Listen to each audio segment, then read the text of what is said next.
three M's that I'm talking about are one's mind, one's muscles, and one's money, right? And the mind is symbolic of things like, how do you associate with your peers? How do you associate with the world around you? How do you associate spiritually? There's a lot that's encapsulated there. Yeah. As far Part as, of part of it is like, do you know who you are? Do you know where you're going? oh yeah, you're That's in part of that, identity and you your know? vision. So Super that important. takes a brain in your skull to like gather the resources and the knowledge to like pursue that.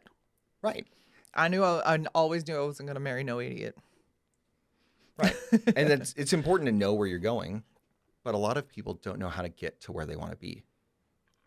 And even further still, I think a lot of people struggle with identity. And I think that's what makes a lot of political identities so appealing to people, because it's kind of like having a built-in in-group, right? Whereas it's much more difficult to have a bedrock set of foundational beliefs and to build yourself from there.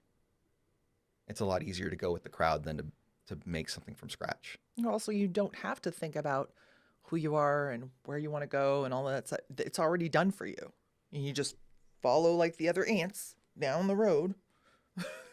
Yeah, you just serve the ant queen and you get the food and you bring it back to the hive and you'll have a mediocre average life. And that's okay. There is nothing wrong with that. If that's what you want to do and that's where you go off. But let's be honest, very few people aim specifically for that. Not to say that there's any problem with living an average life, if that is your purpose. And I think very few people do that on purpose. I think most people fall into it unintentionally. But even if you want to live some kind of like, in the middle and you just do your work and then you retire and all this stuff, getting there, there's a long time between, your, high school graduation and the cemetery. That's a big, long amount of time. And if you want to be married, if you want to have a family, and if you want, you have to know how you're going to structure that, how you want it to look, what you want it to be at the end when you're, at the family reunion with all of your kids and grandkids around you. Like, you have to know or have an idea of how you want to get there. Sure. And leading into the third piece is, how are you going to pay for it? Yeah. Right? It's good to have dreams and wishes and wants, but it's easier to want something than it is to actually execute a plan and do it. And I think that people nowadays are much more comfortable with an illusion rather than reality. They'd rather go home and be entertained than to put in the work to get ahead. Well, it's just the illusion is of the right now. And there's no thought of what that end game's going to look like. Sure. Like, people don't even fund their own retirement funds when they're in their like 20s. And then they go, oh, I don't have enough money. I have to work until I'm 80. Like, well, a sorry, lot of what? people have never been How? taught what compound interest is, right. or what the time value of money is, and so they don't understand these because they never grew up with it, right? And that's okay, but you have to realize that there will be consequences, whether they're positive consequences or negative consequences. It's just reality has a funny way of slapping people in the face with the consequences of their actions. Mm-hmm. Consequences are just what happens as a result of that. Not, it's not like punishment. That's a different thing. It's a bad thing. Or rewards. It is. It's in the middle of those two. Right. And once you move out of your parents' house and things like that, instead of having the artificial punishments and benefits that come with, the rules that you set in a household, life just goes ahead and gives you consequences at some point. Like you get, angry letters saying you owe on your rent. Oh, wait, there's a late fee associated with that. Crap, maybe I should go ahead and take that overtime shift or two to get there. But that's not to say that people that are struggling to survive fall in that bucket. And there's a lot right now. there's a lot of people that are just struggling. And there is hope for people that are willing to go ahead and put in the work.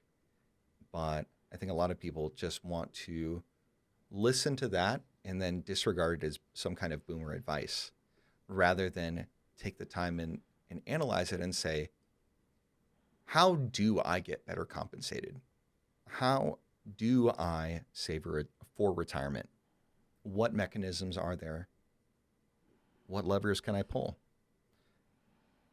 But I think it goes back to what you said, where a lot of people just don't have that vision, where they're looking just right in front of their faces rather than looking out and saying, oh, at some point, I'm not going to physically be able to roof a house. At some point, climbing up on a roof is dangerous. For me to do this because of my back or my knees or whatever, Climbing up on a step stool at this age is almost like a risk in and of itself. right? But also, like, those people who are just sitting there and confronted with that, finally, when they start to think about it, they're like, well, and somebody comes up with, hey, maybe you want to do this and this. Well, no, it was easy for you because you had it so much better. The economy was so much better before. Does that really help you really figure things out? You're No, just automatically going to just push that away and just, point the finger at somebody else and insult them. I don't know. But well, it's a defense mechanism, it though, right? is. It's a matter of, hey, I don't want to engage with that. I would rather disregard it as something that is unachievable than to actually tangle with it and say, what value is there to be gained from looking at that perspective and considering whether it is true or not? I think a lot of people would rather just be entertained and live in the now. So then again, we're still stuck in the same thing. And it's just like keeps going around and around like this like lazy river. Sure. So, but I think a lot of that comes from the society we live in now, where I think that in a lot of ways we live in a female centric social order where we really go ahead and look to cater to female proclivities, female attitudes, more than taking the time to consider whether those feelings have any kind of factual basis to back them up. Right? Like if you go ahead and look at marketing, for example, 70 to 80% of consumer purchases are done by women in the United States. So marketers have this huge incentive to really push to promote their businesses and services to women. And when you look at how media is consumed, for example, if you have a message that isn't exactly super duper pro women, you usually get hit in the algorithm or whatever, You get canceled. or you get canceled, right? And people will go ahead and not want to contend with your ideas. They would rather just have your ideas never be heard in the first place, right? So you've got things like demonetization or other things to ratchet down certain voices and promote other voices that happen in our society. But going to canceling, I mean, if you talk about the things that happened in like 2017 with the Me Too movement or like Believe All Women, I think it's an interesting thing that there is an instinct to believe the things that women say without really taking the time to check into things. And I mean, there's plenty of good rationale as to why you would go ahead and believe an accusation first, take action, and then investigate after. But I think all too often the damage is done before the investigation happens, right? Yeah, because you've called that person's reputation or whatever into question. Sure. And that's always just, it's going to linger. Right. And a lot of times it's not even the legal punishment. Like you can go ahead and be acquitted and be found not guilty of doing some heinous thing that you were accused of.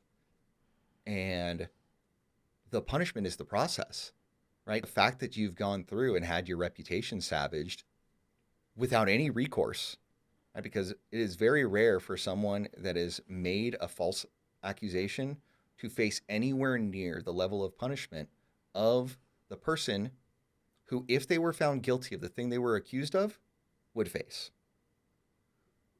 So, I mean, I'm of the opinion that if you go ahead and falsely accuse somebody of, graping somebody, that you probably should be facing significant punishment if it's found out that you were intentionally lying about what happened. Especially just for the just to communicate the fact that nobody should bring about any should even stand up and say anything if they don't have like a whole lot of stuff to back it up. Well, and the Because thing you is, just ruin someone just because you say something and you can just make it up out of nowhere because you don't like them. and I think a lot of the rationale is you don't want to discourage people from reporting genuine things. Definitely. And a lot of the knee jerk, like the pendulum swung the other way all of a sudden, came from decades of this kind of stuff getting swept under the rug and being pushed aside, and women getting they did get gaslit into silence. Right.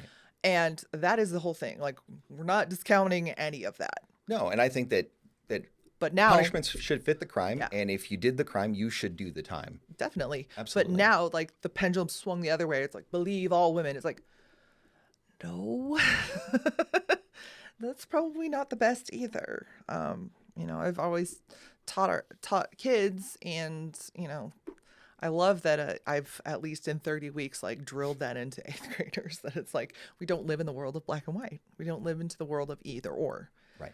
We live into the world of both and.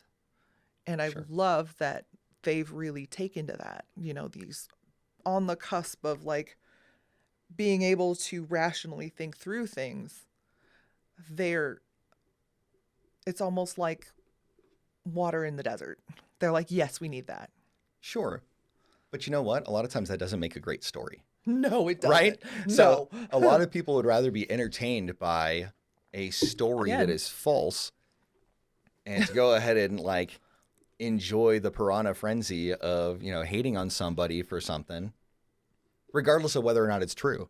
A lot of people just want to go ahead and find that red meat Well, of, they want to be part of the lynch mob. yeah, why not? Why not be a part of the lynch mob if you're going to go ahead and be socially encouraged to join and discouraged from asking questions? And honestly, I think that's why women have a bend toward that, because at our core, we want to be acceptable to people. We Yeah, want to generally be speaking, that's accepted a thing. because, like, at the absolute core, we want to be known, and we want to know others. That's how we relate to one another. We relate face to face, whereas men just go do stuff, go break stuff or kill stuff together. Go hunting, go fishing, go building. A gazebo.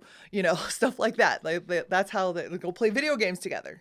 They relate side by side. We relate face to face because we want to know other people, to people that are important to us, and we want to be known by other people. So when we find a thing that we can it's so easy to be let in and be acceptable. Boom. Yes, please sign me up. Hey, thanks for watching this clip. If you'd like to see more from this podcast, you can go ahead and click here, where the podcast episode is linked in its entirety. If you're new here, you might want to consider subscribing right here. Thanks so much. Make it a great day.